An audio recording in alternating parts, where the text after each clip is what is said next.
शिक्षणावरती व्हायला पाहिजे, जो त्यांच्या आज इतक्या आस्थापना आहेत. मी तुम्हाला काढून दाखवतो त्याच्यामध्ये काय लिहिलंय माहिती तुम्हाला? महाराष्ट्रीयन लोकांना आम्ही घेणार नाही म्हणून.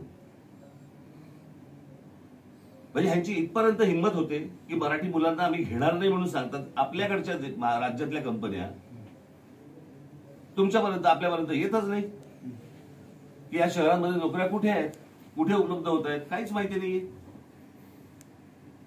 माझं म्हणणं एवढंच आहे की हा प्रश्न सोपा आहे. असाच मी सांगतोय तसाच की आपल्याकडे किती नोकऱ्या उपलब्ध आहेत, शिक्षणाची संधी कुठे कुठे उपलब्ध आहे हे आपल्या मुलांना माहितीच नाहीये. ते आपल्या मुलांपर्यंत पोहोचवलंच जात नाही. तुम्हाला मागचं आंदोलन माहिती? मी आजच माझ्या प्रेसमध्ये बोललो. रेल्वेचं आंदोलन माहिती तुम्हाला? कशासाठी आंदोलन झालं होतं ते? नोकऱ्या कुठे होत्या? महाराष्ट्रात. जाहिराती कुठे होत्या? युपी बिहारला. म्हणजे त्यांना तुमच्या राज्यातल्या नोकऱ्या कळत आहेत पण तुम्हाला कळत नाहीये. आम्हाला कळत. तुमचं आम्ही म्हणणं मान्य ऐकलंय. आमचं म्हणणं 50%च्या आतून जी आमची मागणी आहे तर ह्याच्यासाठी आपल्या पक्षाच्या वतीनं काय करतात आमच्यासाठी? मी तुम्हाला एक गोष्ट सांगतो. एक मिनिट. ज्या वेळेला जरांगे पाटील उपोषणाला बसले होते तेव्हा मी आलो होतो तिकडे. मी काय म्हटलं होतं तिकडे? तुम्ही जी मागणी करताय ती होणार नाही, हे लोक होऊ देणार नाहीत. यांच्या मनामध्ये फक्त तुमची माथी भडकवणे, संघर्ष घडवणे, यातनं हातामध्ये मतं मिळवणे आणि तुम्ही वाऱ्यावर पडलात तरी चालेल.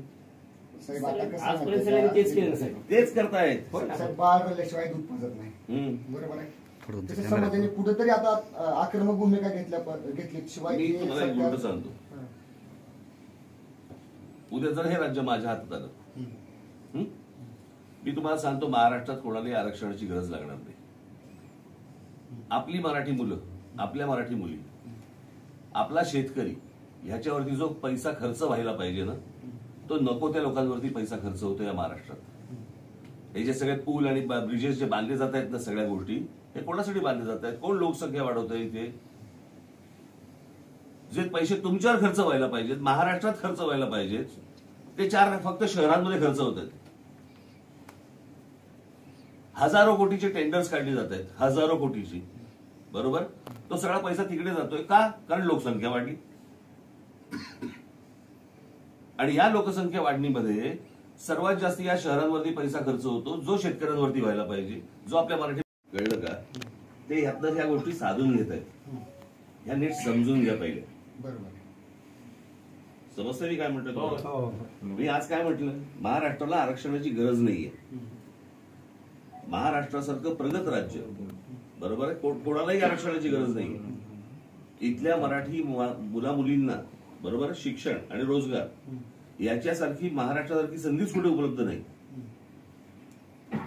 आणि महाराष्ट्रात हे आहे म्हणून बाहेरच्या राज्यातली लोक इथे येतात. ऐका ना, आपण दोन वेगवेगळे विषय बोलतो. म्हणून मी सांगतो तुम्हाला, आता ह्या सगळ्या गोष्टींबद्दल तुम्हाला किती जणांनी आश्वासनं दिली आतापर्यंत? मागे मोर्चे निघाले होते एकदा, बरोबर? साधारणपणे त्यावेळेला फडणवीस मुख्यमंत्री होते, बरोबर? काय झालं त्याचं? पुढे काय झालं त्याचं? एक्झॅक्टली. माझं हेच तुम्हाला सांगणं आहे. हे जे तुमच्या तोंडाला पानं पुसतायत आणि त्यांचा राजकीय स्वार्थ साधून घेत आहेत, यांच्यापासून सावध राहा. साहेब, आम्ही सावध आहोतच, पण आमचं एवढंच म्हणणं होतं त्याच्यामध्ये की जे काय समजा आता आमची ओबीसी. मी जे आज बोललोय ना, तुम्हाला आज नाही समजलं. अजून काळ जाऊ देत. ही विधानसभेची निवडणूक होऊन जाऊ देत. कळलं का? आणि विधानसभेची निवडणूक झाल्यानंतर तुम्हाला या सगळ्या गोष्टींचा अंदाज येईल. म्हणजे जरांगे पाटील आहेत ना, त्यांनाही या गोष्टींचा अंदाज येईल.